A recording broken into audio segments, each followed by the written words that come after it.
Sabi nila ang opisina ay tahanan ng sipag at tiyaga.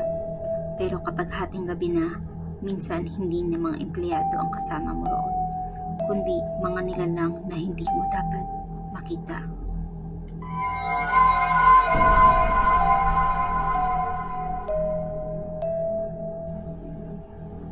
Alas 10 na ng gabi at halos wala ng tao sa gusali ng kumpanya. Si Marco, isang bagong empleyado, ay naiwan sa opisina dahil sa tambak na trabaho. Tahimik ang buong floor, tanging tunog ng aircon at may hinang tipa ng keyboard ang maririnig.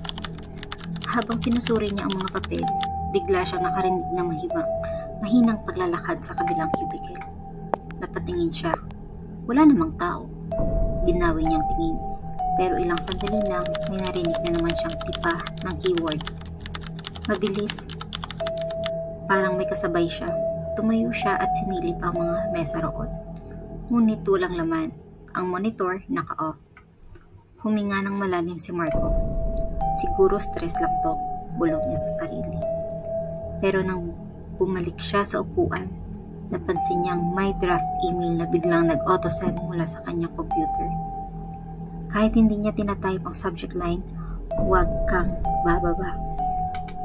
Kinabahan siya, ngunit pinilit pa rin tapusin ang trabaho. Habang tumatagal ang gabi, lalong lumalalim ang katahimikan.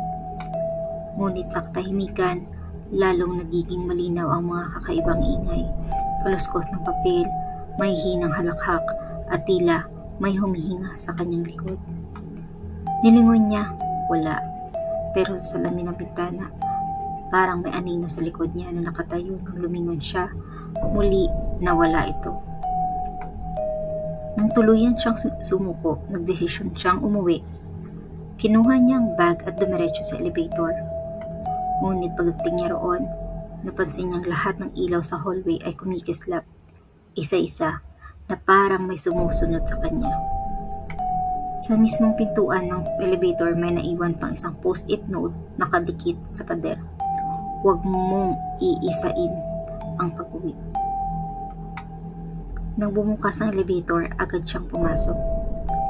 Pinindot niya ang ground floor, pero sa halip na bumaba, bigla itong tumigil sa 7th floor.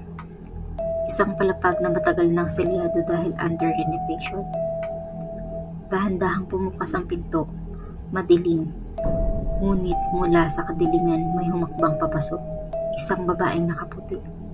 Duguan ang muka at ang matay puro itim. Tumabi ito sa kanya. Nanginginig si Marco, hindi siya makagalaw. Ramdam niya ang lamig na tumabi sa kanyang braso. Sa dilim ng kanyang mata, nakita niya itong nakangiti. Ngunit puno ng dugo ang ngipin.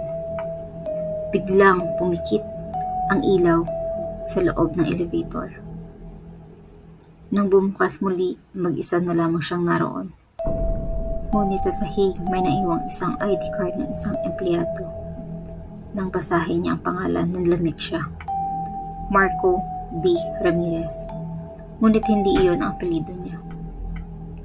Sa wakas nakarating siya sa ground floor. Nanginginig, lumabas siya ng gusali at naglakad pa uwi. Ngunit sa bawat hakbang, parang may sumusunod na sapatos sa likod niya. Binilisan niya ang yabag at ito'y binilisan din ang yabag. Marco, isang boses ng babae na umaalingaw sa dilim. Marco, ulit nito, mas malapit. Lumingon siya at nakita niya ang parehong babae mula sa elevator. Nakatayo sa gitna ng kalsada, nakangiti, at may hawak na lumang folder. Pagdating niya sa plaza, huminto siya. Doon, tuluyan ang nagpakita ang multo. Nilapag nito ang folder sa harap niya. Nang buksan ni Marco, nagulat siya. Mga dokumento ng empleyado na namatay 5 taon na ang nakalipas dahil natrap sa parehong gusali matapos ang isang overtime. Nasa huling pahina ang litrato ng babaeng nakaputi. Duguan ang muka, ang parehong multong sumusunod sa kanya. Sa ibaba ng litrato ay nakasulat na pangalang pamilyar, Rosel T. Ramirez. Ramirez? Bulong niya. Tita niya, pero matagal lang patay. Ngunit Bago pa siya makatakbo, hinawakan siya ng malamig na kamay. Ang paligid ay tila naglaho at ang naririnig na lang niya ay sigaw ng kanyang pangalan habang lahat ay lumulubog sa dilim.